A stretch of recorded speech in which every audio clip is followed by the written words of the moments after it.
E o STF avança no julgamento sobre a lei de improbidade administrativa. Os ministros analisam se a nova legislação pode ou não retroagir para beneficiar políticos já condenados. A Yasmin Costa, lá em Brasília, está acompanhando esse julgamento. Traz agora para a gente as últimas informações. Oi, Yasmin, boa noite.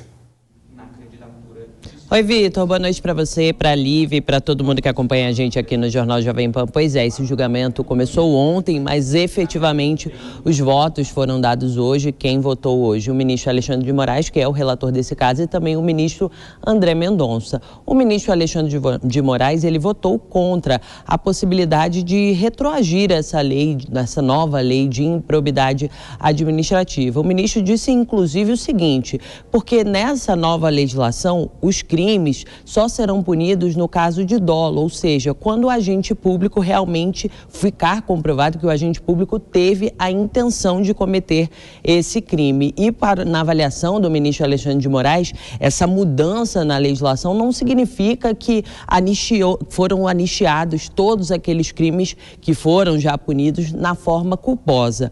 O ministro também votou contra a possibilidade de mudanças na prescrição, a possibilidade de aplicar os novos prazos de prescrição para esse crime. Inclusive, a gente separou um trechinho do voto do ministro Alexandre de Moraes hoje lá no Supremo Tribunal Federal. Vamos acompanhar. Como pode o Estado, em termos importantíssimos de combate à corrupção, ser surpreendido, principalmente com uma prescrição intercorrente, dizendo, olha, Estado, você atuou tudo dentro do tempo legal. Você não se quedou inerte.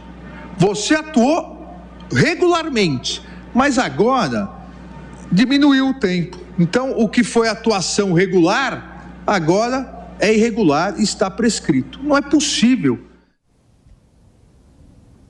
Pois é, o segundo a votar foi o ministro André Mendonça, que abriu aí uma divergência. E antes de apresentar realmente o voto, o ministro André Mendonça disse o seguinte, que a atual redação da lei de improbidade administrativa precisa ser uma forma de desincentivar os maus gestores e estimular aqueles gestores bem intencionados. Mas André Mendonça votou pela possibilidade de aplicação da nova forma que está a lei de improbidade, aqueles casos que já estão sendo analisados. A gente também separou um trecho do voto do ministro André Mendonça. Vamos acompanhar. As alterações promovidas pela nova lei em relação ao elemento subjetivo apto a configurar o ato de improbidade administrativa, inclusive na modalidade do artigo 10, aplicam-se aos processos em curso e aos fatos ainda não processados. Pois é, essas alterações na lei de improbidade administrativa,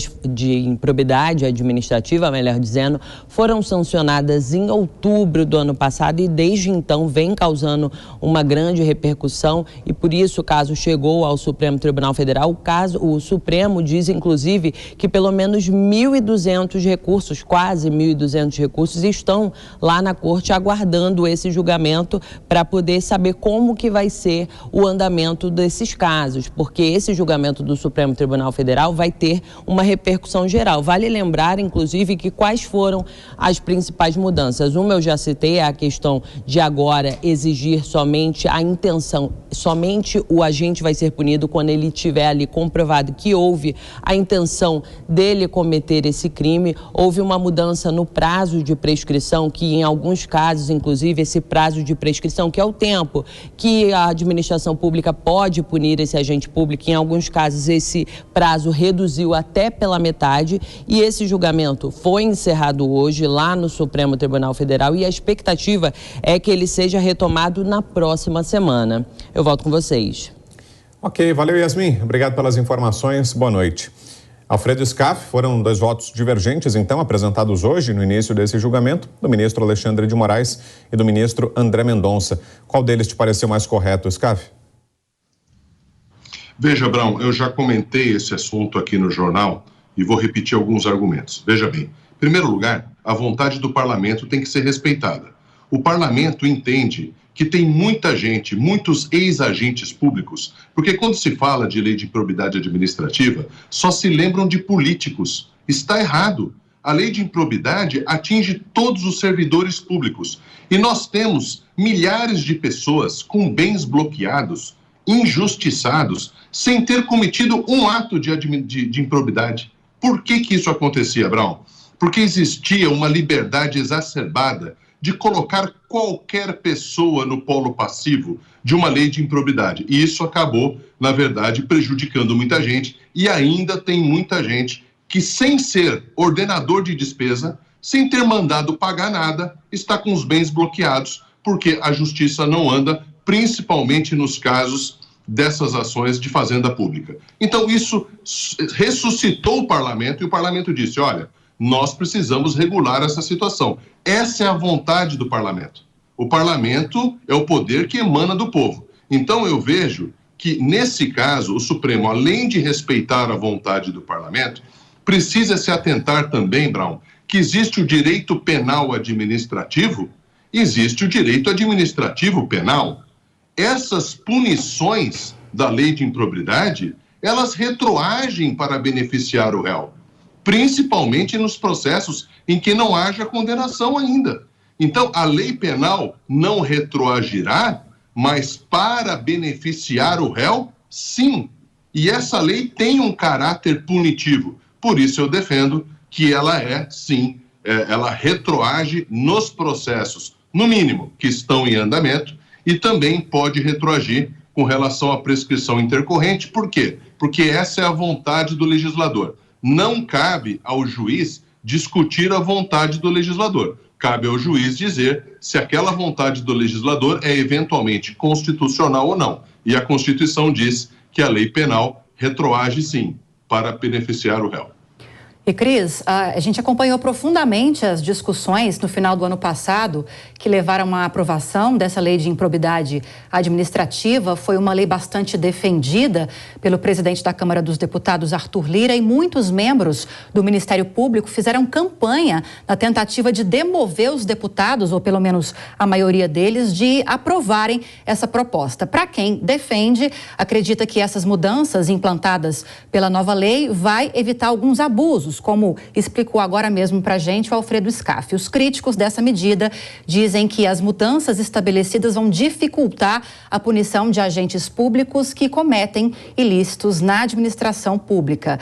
Você acredita que a tendência da Corte é seguir o voto de Alexandre de Moraes, que é contra a retroatividade dessa lei, ou o voto divergente de André Mendonça?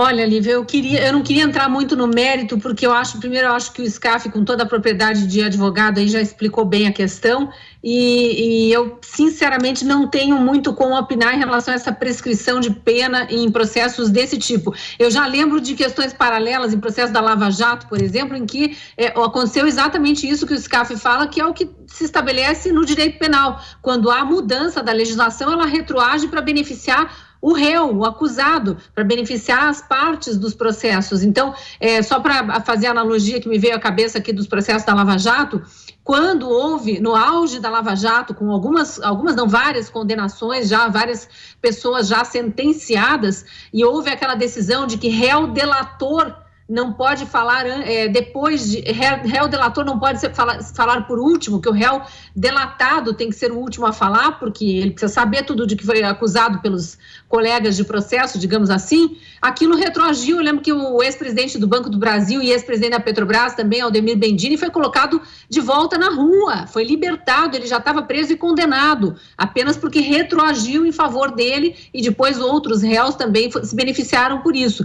Nós aqui, olhando de fora, nós que respeitamos as leis, não cometemos ilícitos, pagamos nossos impostos, estamos esperando que as autoridades façam o mesmo, ficamos indignados quando a gente vê uma situação dessa. Mas se a lei penal é assim, para que a gente vá contra ela, precisa eleger pessoas que votem de outra forma. A lei precisa ser mudada por nossos representantes. E se foi aprovado no Congresso essa mudança na lei de improbidade administrativa, eu quero acreditar que foi por uma boa causa, porque realmente perceberam que da forma como estava sendo muito injusta para uma grande maioria, embora haja um risco, sim, de haver alguma impunidade aí no futuro de alguém que se beneficie dessa mudança. Mas eu queria só, para finalizar, dar um depoimento de quem foi repórter durante 26 anos e acompanhei inúmeros prefeitos, só na minha área de cobertura, na última emissora que eu trabalhei aqui em Curitiba, eram 27 cidades.